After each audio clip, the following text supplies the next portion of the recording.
Yes, because we're going to have all of them. So. Yep. Chris and Kylie, scoot this way. Megan, scoot this way. Chase, scoot this way. Where's Rylan? No. This is something different.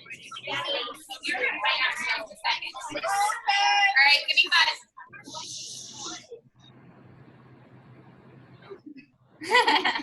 All right. I believe we're ready to go. Can you hear us? I can. Okay, let me make sure that we can hear you. Okay, I'll just talk for a little bit. Usually I have some poem that I can memorize or that I have memorized that I'll keep talking so that you can say that we're good. Maybe somebody will give me a thumbs up when you can hear me fine. All right. All right, very good. I like it. Okay, well, I just want to say thank you so much for letting me come in to your day today. My name is Ginger Lewman, and I work for ESDAC, which is a service center in Hutchinson, Kansas. We work very closely with the Cosmosphere. Has any of you ever been to the Cosmosphere in Hutchinson before? Oh, one has, right? It is definitely a Smithsonian-affiliated museum that has NASA artifacts all over it, things that have actually been to the moon and beyond. So my job today, and actually for the next few months, I have been tapped by some folks at NASA who said, Ginger, we need you to reach out to people you know in schools, which is you all, and I work with people all across the United States. What they've told me is there's a super, well, it's not super secret, but what I'm handing to you all is sort of super secret at this point. You all, are you aware that there are certain organizations across the world that are they're creating rockets, more than just NASA, but they're creating rockets to go to the moon and to Mars. Are you aware of this? Say yes if you're aware. Can you name what some of those are? That's okay. That's okay. I'll get you there. SpaceX is one. If you've heard of SpaceX, give me a thumbs up. Absolutely. Mars One, right? And NASA, of course. All of these places, all of these companies, and more companies, private companies, are starting to put people in rockets to go to Mars. Well, they would like to do that. They actually haven't started putting people in rockets yet because they don't have people.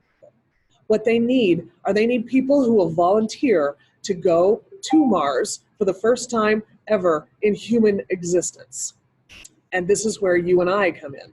See, they said that they can reach out to people, but they're going to find a bunch of science nerdy types. What they need are more everyday people, and not just everyday people, but everyday people whose future might exist on Mars, which is why they tapped me, because I work with schools and kids. Because the future is, with your age, living on Mars is not a fantasy. It could be a reality. So they said, Ginger, can you help us collect kids' brains, kids' thoughts, kids' points of view to help us recruit the best people to go to Mars? And that's what I'm reaching out to you for today. I hope that you can help me with this. What we have is, I need you to figure out who should go to Mars.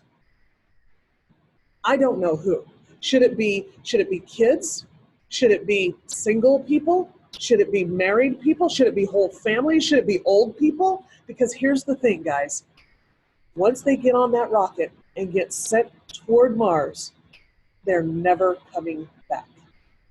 Everything that they've known here on Earth will no longer be a part of their lives. Basically, they're getting on a rocket to die. It's a terrible thing to say. It's a terrible thing to say. But they're not just going to go up and die. What they're going to do is they're going to go up, start a whole new colony, send us back a lot of more information, and create the landscape that allows more of us to come live there if we want to. But the truth is, just like our forefathers who came across from Europe to America, Just like our forefathers who lived on the East Coast and traveled west across to Kansas, when they traveled, they knew when they said goodbye to their families, they were never going to see them again. So think about that. We need to send people to Mars for the future of our Earth, for the future of humanity. So who should go? This is your mission, should you choose to accept it. Who's going to go? How are you going to convince them that this is good? Thinking about different people, they might take different convincing. That's up to you. I don't know who you're going to pick. You might need to tell them the facts of how they're going to get there, what it's going to be like when they get there, what they're going to see along the way. You might need to tell them about the realities that they might die. Why would they want to go? Why is it important? And I want you to make a compelling argument. When I say compelling, what does that mean? I mean that it's an offer that a person can't refuse. It's something where they say, I don't want to, but that sounds great. I'm going to have to, right? So I'm talking to Miss Palfrey's class. I'm talking to all of y'all are fifth graders, right? So how old will you be in the year 2030? 62. 22. So you'll be about the age, because 2030 is when we're launching, guys. 2030. We got to build people up now. We got to get them strong, got to get them ready. So when and who will you send?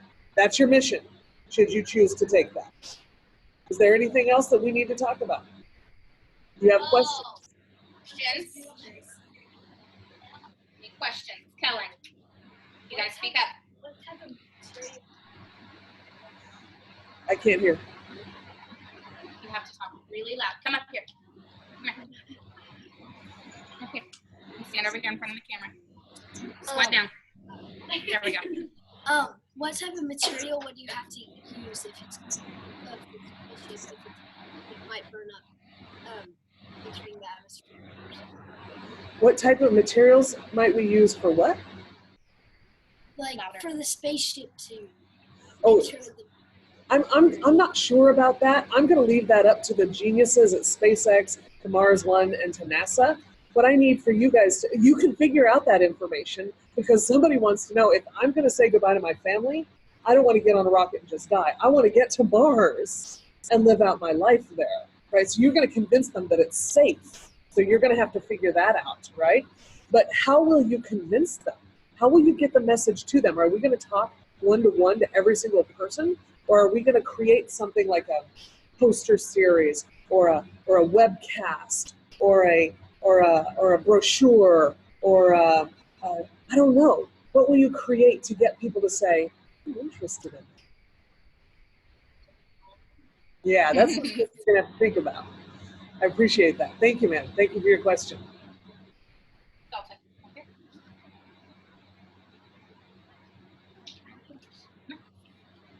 Down, right? Squat. So where are you looking at the computer? There we go. How come it'll only take 2030?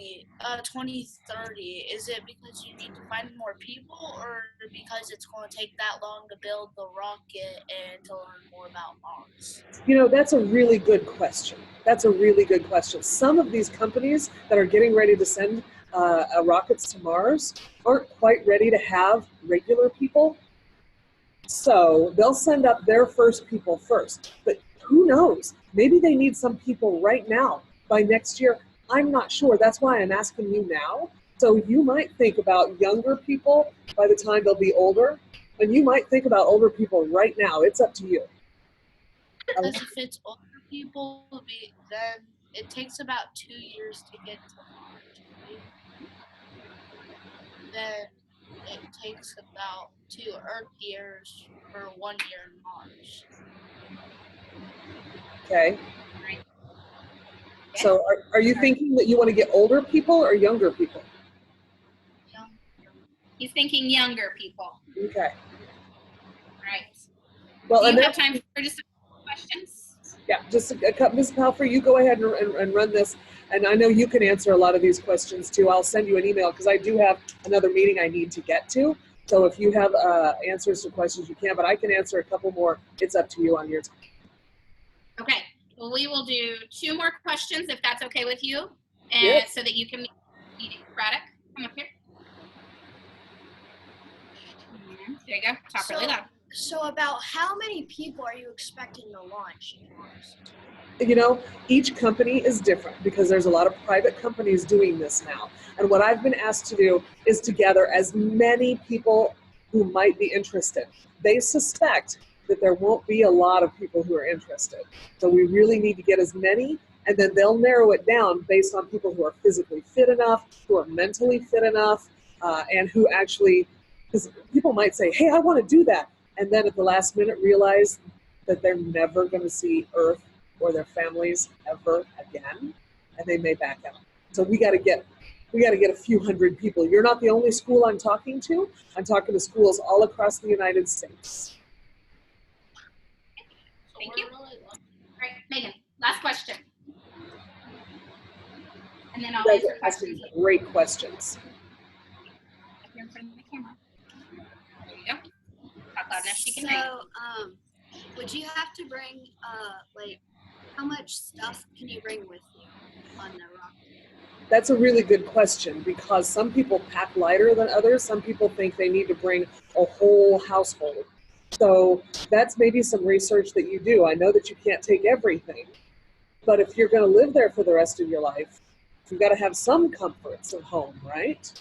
So I think that maybe in your recruitment materials, you might make different types of materials, like a poster that's aimed at these type of people, a poster that's aimed at these type of people, a poster. So then what would convince them? So if you know that there are some people who'd be great fits, but who need to feel the comfort of home, make sure that you share that.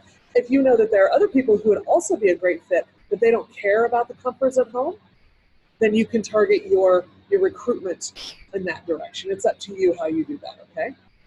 I like how you're thinking about the realities of how much stuff we can take. All right. Mrs. Palfrey, here's the thing. If you have more questions out there, and you can email me anything that the kids have to ask if you want, and I'll get right back to you on that. Is there anything else that I need to do to clarify this for you? I think we're good, and I think I will try to answer what I can within our class, and we'll let you get to your meeting. So thank you very much Sounds for great. coming in and giving us our mission. Absolutely. Are you guys excited about this? Yes. I think so. Excellent. I appreciate you. You know what? I thank you. That SpaceX, Mars One, NASA, they thank you, and your country thanks you. Thank you. Bye. Bye.